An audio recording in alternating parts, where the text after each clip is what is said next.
Welcome to another episode of the Red Delta Project podcast, where we teach you how to build muscle and strength with grind-style calisthenics, satisfying healthy eating strategies to help you break free of the diet and exercise rat race.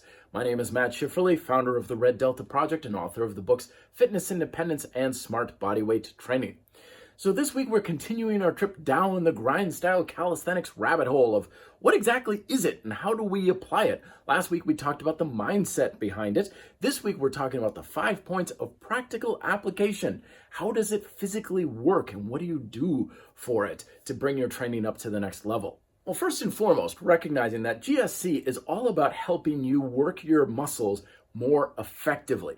Now, pay attention that I said more effectively, not just harder, because these days I think we're kind of coming to the point where we're recognizing that you just can't work yourself endlessly into better shape.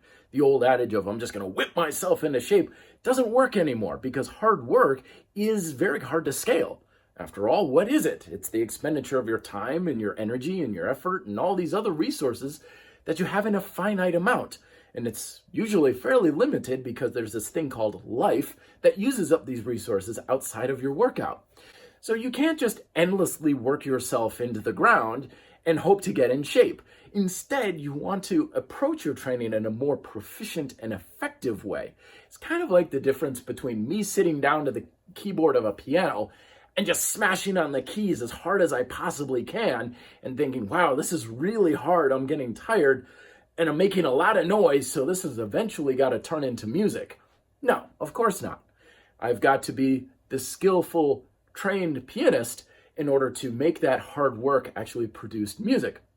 It's the same thing with exercise. We just can't work ourselves endlessly and hope it magically turns into something worthwhile. So the first point of doing this with GSC is about recognizing and constantly improving the mind-muscle connection. As I talked about last week, your muscles get conditioned and developed due to the neurological code coming from your brain. All the external stuff, like your workouts, the exercises you do, the weights you lift and stuff, that's a very important influence to your neurological code, but it's ultimately not what controls the muscle directly. And that's why we always recognize that improving and manipulating that tension control is the number one important thing in all forms of training with grind-style calisthenics. And nowadays, science is recognizing that this is something that can be conditioned and manipulated because it is all mental. And we used to think that the mind and the nervous system was something like concrete. Past a certain age, it would like set and get all hard and it wouldn't be able to change. But now we are familiar with the term neuroplasticity, which basically means that we can condition our mind and our nervous system just like we condition our muscles. And in fact, it's the conditioning of the mind and the nervous system that conditions the muscles in the first place. The second point is, where do we direct that tension? How do we direct it with our exercises? And in the past, most folks have done it one of two ways. One is some people try to train their muscles, like bodybuilders or physical therapists, like I'm working my lats, I'm working my glutes or quads. And other people say, I don't train muscles, I train movements. I do squats, I do jumping and running and so on. And both of these are fine, but they also have their detriments and stuff. Instead, grind style is the marriage of the two. With instead of training muscles or movements, we train chains, tension chains specifically. Training tension chains means that you have a collection of muscles with a block of tension throughout the chain with a basic functional movement pattern. You have 6 basic tension chains. You have 3 movement and 3 supportive. Your movement chains are push chains.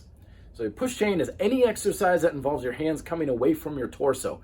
Push-ups, dips, handstands, triceps extensions, throwing, that's push chain. Pull chain is the opposite, where your hands are coming towards your torso. And then you have your squat chain, where your hips and ankle come closer together and then spread apart. And that can be anything you're doing with your legs, running, jumping, squatting, stepping up on stairs, that's squat chain. Then you have your support chains. Those are the ones that run up and down the full length of your body.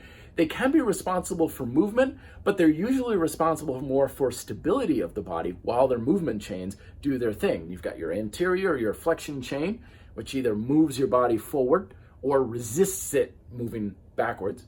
You have your extension chain or your posterior chain, which either prevents it from coming forward or extends yourself upwards, like a bridge or a deadlift. And then you have your lateral chains, which either twists or tips your body or prevents either of those things from happening.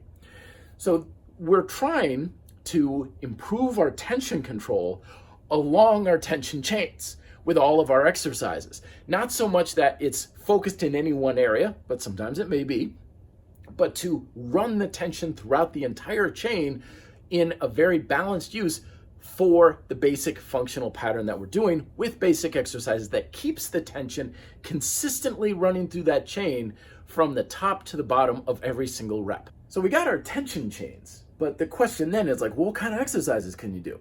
And this is a very tricky thing because in calisthenics, there's a million different variations of everything that you do. Hell, I had a push-up app one time with over 300 push-up variations. That was just push chain. So how do you make sense of it all? Well, the answer is we have basic movement patterns with tension chain use, but you can vary each one of these up in an infinite number of ways, which is why I created my table of progressive elements. If you've read my book, Smart Bodyweight Training, this is nothing new to you, but basically what these elements do is they give you the freedom and flexibility to endlessly manipulate any basic movement pattern to accommodate whatever your goals are, whatever your level of fitness is, and whatever your personal capabilities are as well. So you could have all the strength in the world, but terrible stability. You can make it work. You could have all the stability in the world, but you have terrible mobility. You can make it work as well. Or you could say, I don't care about getting stronger. I need to have more stability for like skiing. You can make that work as well.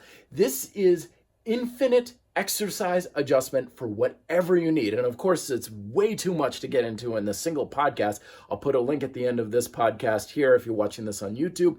But these 9 elements, tension control, weight distribution, speed, time under tension, the amount of weight that you're lifting, center line principle, all of these give you the ability to adjust any exercise in any way that you could possibly imagine. So you can see how this is starting to fill out here. We are focused all the time on our use of the mind-muscle connection along our tension chains and using the 9 elements to endlessly create whatever circumstances and stimulus we need to accomplish our goals. The 4th element is just kind of a tool thing here. It's unique with grind style calisthenics, which is our use of suspension trainers. Suspension trainers have been around forever, like ropes and rings and stuff, but they've really gotten a lot more popular ever since the TRX came out about 20 years ago or so. But it gives you a tool. Again, it's like the table of progressive elements. It gives you the freedom to train almost anywhere. It gives you the freedom to do an exercise how you need to do it for your level and your goals and everything. And it also gives you the ability to endlessly create different exercises as well. I think on the TRX website, they've got like over 300 or 400 exercises that you can do.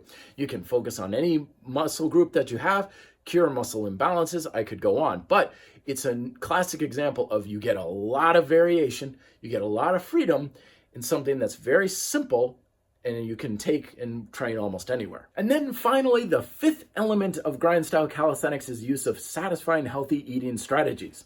Of course, nutrition is extremely important when it comes to your training because you can only train as well as you recover. And recognizing this is a key component of why satisfying healthy eating strategies can be more beneficial than just trying to stick to some sort of a dogmatic rule when it comes to how you're supposed to, quote, eat right or the way you're, quote, supposed to be eating. Because when you are training, you have a stressful stimulus. And then you only get results through recovery. And of course, recovery is a number of things. It's stress recovery mentally, R&R, sleep, maybe some sort of practitioners like stretching, mobility, yoga, massage.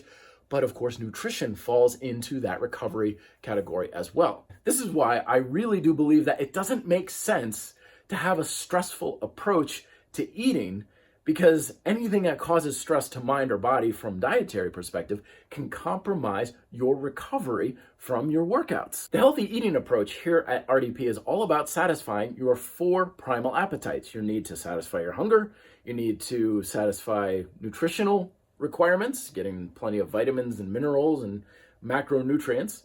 need to satisfy your palatability and the enjoyment of food, and of course, your ability to sustain your energy levels, to give you the fuel and the ability to function and not have a foggy mind or feel like a slug all the time because you're not adequately supplying and supporting your ability to produce energy.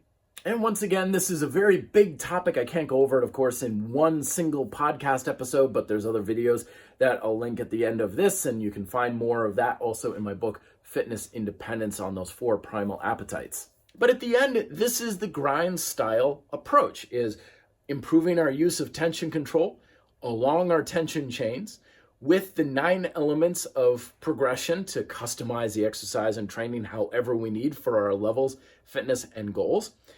Using suspension training, if we like. It's not required, of course, but it gives us a lot more freedom and flexibility. And then following it up with satisfying healthy eating strategies for optimal recovery, which then leads to optimal training. If you want to find more about these things, check out my books. Links are down below in the description. If you're here on YouTube or on Amazon, Smart Bodyweight Training and Fitness Independence. As always, I welcome questions at reddeltaproject@gmail.com or down below in the comment section if you're watching this on YouTube. And again, thank you very much for watching. I sincerely appreciate it. And I will talk to you guys next week. Till then, be fit, live free.